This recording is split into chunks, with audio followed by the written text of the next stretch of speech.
नमस्कार दोस्तों, स्वागत है आप सभी का हमारे YouTube चैनल में। आज हम लेकर आए हैं यूपी पुलिस कांस्टेबल 24 अगस्त 2024 के जीके जीएस शिफ्ट 2 के असली पेपर, जिसमें कुल 38 प्रश्न पूछे गए हैं। ये वही प्रश्न हैं जो परीक्षा में पूछे गए थे।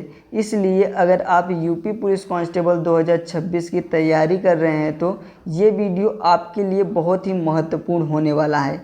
वीडियो को पूरा ज़रूर देखिए, क्योंकि हर प्रश्न के साथ आपको एग्जाम लेवल की सही समझ मिलेगी। चलिए शुरू करते हैं। पहला प्रश्न है, मानव अधिकार संरक्षण अधिनियम कब लागू हुआ? मानव अधिकार संरक्षण अधिनियम कब लागू हुआ? यह अधिनियम 28 सितंबर 1993 को लागू हुआ था। Option number A right answer हो जाएगा। मानव अधिकार संरक्षण अधिनियम 28 सितंबर 1993 को लागू हुआ था। इसके बाद अगला नेक्स्ट प्रश्न पूछा गया है, भारत में कैशलेस अर्थव्यवस्था को भारत सरकार की रिक्त स्थान पहल के साथ बढ़ाया गया। भारत में कैशलेस अर्थव्यवस्था को भारत सरकार के रिक्त स्थान पहल के साथ बढ़ाया गया। भारत की डिजिटल इंडिया पहल के साथ बढ़ाया गया है। Option number D right answer हो जाएगा। भारत में कैशलेस अर्थव्यवस्था को भारत सरकार की डिजिटल इंडिया पहल के साथ बढ़ाया गया। इसके बाद अगला तीसरा प्रश्न है, किस प्राचीन भारतीय ग्रंथ को आयुर्वेद का विज्ञान के नाम से जाना जाता है? किस प्राचीन भारतीय ग्रंथ को आयुर्वेद का विज्ञान के नाम से जाना जाता है? तो यह प्राचीन भारतीय ग्रंथ है चरक संहिता। चरक संहिता प्राचीन भारतीय ग्रंथ को आयुर्वेद का विज्ञान के नाम से जाना जाता है। Option number C right answer हो जाएगा। इसके बाद अगला प्रश्न पूछा गया है, किस दिन को अंतर्राष्ट्रीय शांति दिवस के रूप में मान्यता प्राप्त है? किस दिन को अंतर्राष्ट्रीय शांति दिवस के रूप में मान्यता प्राप्त है? 21 सितंबर को अंतर्राष्ट्रीय शांति दिवस के रूप में मान्यता प्राप्त है। इसका ऑप्शन नंबर ए सही उत्तर हो जाएगा। इसके बाद अगला प्रश्न पूछा गया है, भारत की पहली महिला प्रधानमंत्री कौन थी? भारत की पहली महिला प्रधानमंत्री इंदिरा गांधी जी थी। Option number C right answer हो जाएगा। भारत की पहली महिला प्रधानमंत्री इंदिरा गांधी जी थी। इसके बाद अगला प्रश्न पूछा गया है, भारतीय संविधान के किस अनुच्छेद में पंचायतों की स्थापना का प्रावधान है? भारतीय संविधान के किस अनुच्छेद में पंचायतों की स्थापना का प्रावधान है? यह भारतीय संविधान के अनुच्छेद 243 में पंचायतों की स्थापना का प्रावधान है। Option number C right answer हो जाएगा। अनुच्छेद 243 में पंचायतों की स्थापना का प्रावधान है। इसके बाद नेक्स्ट प्रश्न पूछा गया है, किस दिन को विश्व मौसम विज्ञान दिवस के रूप में मनाया जाता है? किस दिन को विश्व मौसम विज्ञान दिवस के रूप में मनाया जाता है? 23 मार्च को विश्व मौसम विज्ञान दिवस के रूप में मनाया जाता है। Option number D right answer हो जाएगा। 23 मार्च को मौसम विज्ञान दिवस के रूप में मनाया जाता है। इसके बाद अगला प्रश्न पूछा गया है, निम्नलिखित में से कौन सा भारत में सबसे बड़ा खाद्य का उत्पादक है? निम्नलिखित में से कौन सा भारत में खाद्य का सबसे बड़ा उत्पादक है? इसका सही उत्तर है Indian farmers fertiliser cooperative limited Bharat में खाद्य का सबसे बड़ा उत्पादक है। Option number A right answer हो जाएगा। भारत में सबसे बड़ा खाद्य का उत्पादक Indian farmers fertiliser cooperative limited है। इसके बाद नेक्स्ट प्रश्न है, अगला प्रश्न पूछा गया है, G20 में जी अक्षर का क्या अर्थ है? G20 में जी अक्षर का अर्थ है ग्रुप। G20 में जी अक्षर का अर्थ है ग्रुप। G20 यानी 20 देशों का समूह। G20 यानी 20 देशों का समूह होता है। इसके बाद अगला प्रश्न है, क्षेत्र कार्य आधारित अनुसंधान को इस प्रकार वर्गीकृत किया गया है। क्षेत्र कार्य आधारित अनुसंधान को इस प्रकार वर्गीकृत किया गया है। इसका सही उत्तर है प्रयोग सिद्ध। Option number C right answer हो जाएगा। इसके बाद अगला नेक्स्ट प्रश्न पूछा गया है, पूर्व राष्ट्रपति अब्दुल कलाम की PURA योजना संदर्भ करती है। पूर्व राष्ट्रपति अब्दुल कलाम की PURA योजना संदर्भ करती है?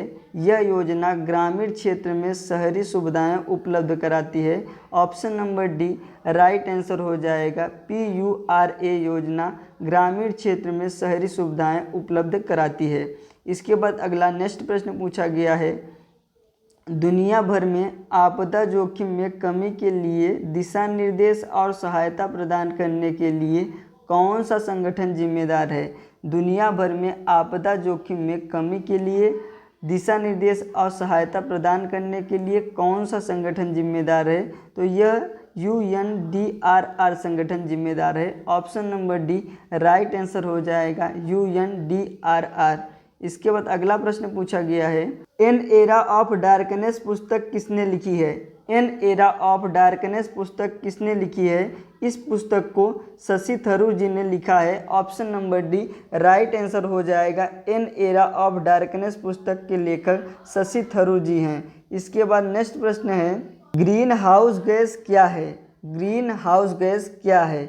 ग्रीन हाउस गैस जो अवरक्त विकिरण उत्सर्जित और अवशोषित करती है। Option number C right answer हो जाएगा। ग्रीन हाउस गैस जो अवरक्त विकिरण उत्सर्जित और अवशोषित करती है। नेक्स्ट प्रश्न है, प्रत्येक पंजीकृत आपूर्तिकर्ता को दी गई पहचान संख्या है। प्रत्येक पंजीकृत आपूर्तिकर्ता को दी गई पहचान संख्या है GSTIN। Option number B right answer हो जाएगा। प्रत्येक पंजीकृत आपूर्तिकर्ता को दी गई पहचान संख्या GSTIN है। इसके बाद नेक्स्ट प्रश्न है, बाजरा का सबसे बड़ा उत्पादक राज्य कौन सा है? बाजरा का सबसे बड़ा उत्पादक राज्य राजस्थान है। Option number C right answer हो जाएगा। बाजरा का सबसे बड़ा उत्पादक राज्य राजस्थान है। नेक्स्ट प्रश्न है, नरौरा परमाणु विद्युत संयंत्र उत्तर प्रदेश के किस जिले में स्थित है? नरौरा परमाणु विद्युत संयंत्र उत्तर प्रदेश के बुलंदशहर में स्थित है। Option number A right answer हो जाएगा। नरौरा परमाणु विद्युत संयंत्र उत्तर प्रदेश के बुलंदशहर में स्थित है। इसके बाद अगला प्रश्न पूछा गया है, यूनाइटेड किंगडम की आधिकारिक मुद्रा क्या है? यूनाइटेड किंगडम की आधिकारिक मुद्रा क्या है? इसकी आधिकारिक मुद्रा है pound sterling. Option number B right answer हो जाएगा। पौंड स्टर्लिंग यूनाइटेड किंगडम की आधिकारिक मुद्रा है। नेक्स्ट प्रश्न है, मैंग्रोव वितरण मुख्य रूप से अंडमान और निकोबार द्वीप समूह के लिए निम्नलिखित में से किसमें पाया जाता है? मैंग्रोव वितरण मुख्य रूप से अंडमान और निकोबार द्वीप समूह के निम्नलिखित भागों में से किसमें पाया जाता है? यह उत्तरी अंडमान में पाया जाता है। Option number A right answer हो जाएगा। उत्तरी अंडमान में पाया जाता है। नेक्स्ट प्रश्न है, संयुक्त राष्ट्र सुरक्षा परिषद की भूमिका क्या है? संयुक्त राष्ट्र सुरक्षा परिषद की भूमिका है अंतर्राष्ट्रीय शांति और सुरक्षा बनाए रखना। Option number D right answer हो जाएगा। संयुक्त राष्ट्र सुरक्षा परिषद की भूमिका अंतर्राष्ट्रीय शांति और सुरक्षा बनाए रखना है। इसके बाद अगला नेक्स्ट प्रश्न पूछा गया है, NOAA का मतलब है? NOAA का मतलब है राष्ट्रीय समुद्री और वायुमंडलीय संचालन। राष्ट्रीय समुद्री और वायुमंडलीय संचालन, इसका फुल फॉर्म होता है, NOAA का फुल फॉर्म होता है national oceanic and atmospheric administration. National oceanic and atmospheric administration.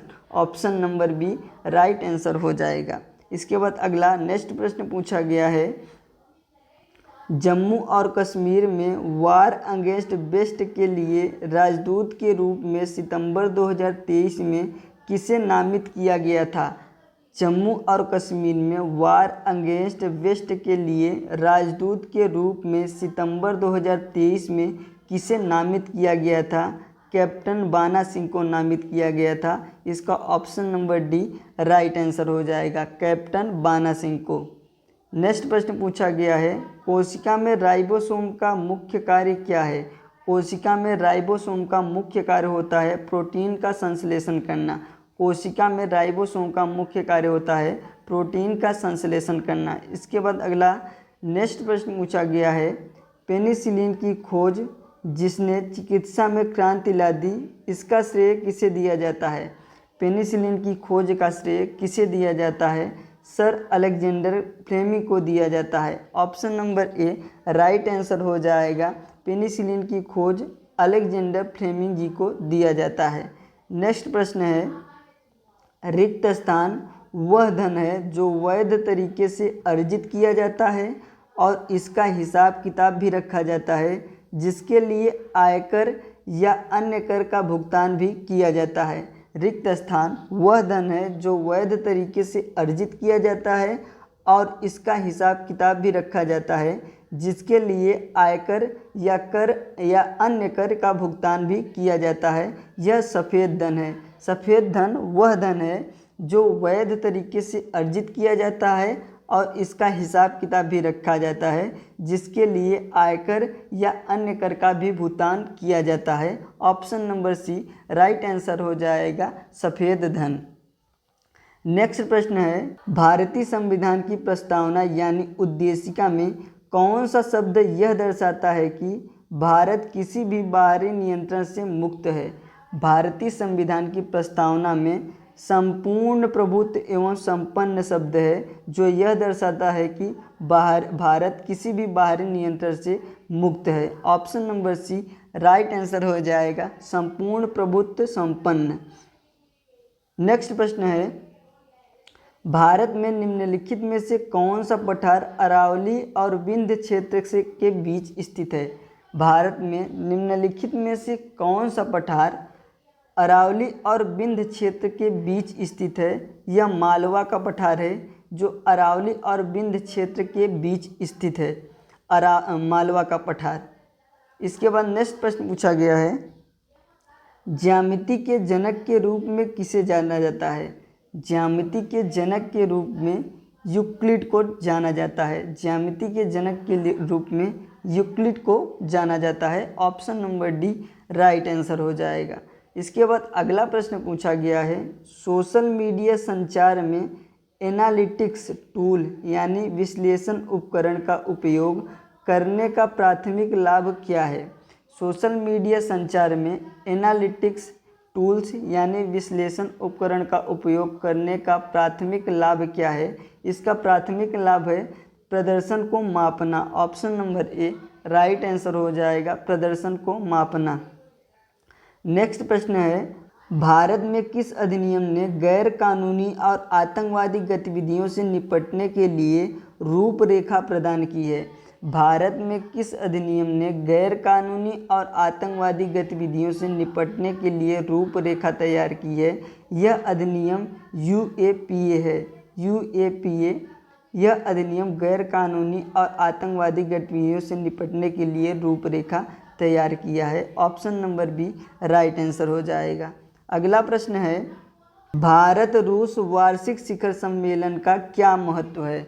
Bharat रूस वार्षिक शिखर सम्मेलन का महत्व है रणनीतिक साझेदारी और रक्षा सहयोग को और मजबूत करना। रणनीतिक साझेदारी और रक्षा सहयोग को मजबूत करना। Option number B right answer हो जाएगा। इसके बाद नेक्स्ट प्रश्न है, सोशल मीडिया में कंटेंट क्यूरेशन शब्द का क्या अर्थ है? सोशल मीडिया में कंटेंट क्यूरेशन शब्द का अर्थ है अन्य स्रोतों से प्रासंगिक कंटेंट का चयन करना, आयोजन और साझाकरण। Option number D right answer हो जाएगा, अन्य स्रोतों से प्रासंगिक कंटेंट का चयन, आयोजन और साझाकरण। इसके बाद अगला प्रश्न है, एसएससी में कितने अंक होते हैं? एसएससी में 6 अंक होते हैं। Option number D right answer हो जाएगा, एसएससी में 6 अंक होते हैं। नेक्स्ट प्रश्न है, भारत के लौह पुरुष के रूप में किसे जाना जाता है? भारत के लौह पुरुष के रूप में सरदार वल्लभ भाई पटेल जी को जाना जाता है। Option number A right answer हो जाएगा, भारत के लौह पुरुष के रूप में सरदार वल्लभ जी को जाना जाता है। इसके बाद अगला प्रश्न है, भारत ने ब्रिटिश शासन से किस वर्ष में स्वतंत्रता प्राप्त की थी? भारत ने ब्रिटिश शासन से किस वर्ष में स्वतंत्रता प्राप्त की थी? 1947 में भारत ने ब्रिटिश शासन से स्वतंत्रता प्राप्त की थी। Option number D right answer हो जाएगा, 1947 में। तो दोस्तों ये थे यूपी पुलिस कांस्टेबल 24 अगस्त 2024 जीके जीएस के असली पेपर के सभी महत्वपूर्ण प्रश्न। उम्मीद है आपको हर प्रश्न अच्छे से समझ आया होगा और आपकी तैयारी मजबूत हुई होगी। अगर आपको यह वीडियो उपयोगी लगा हो तो वीडियो को लाइक ज़रूर करें और ऐसे ही रियल पेपर सॉल्यूशन और इम्पोर्टेंट जीके जीएस क्वेश्चन के लिए चैनल को सब्सक्राइब जरूर करें। धन्यवाद।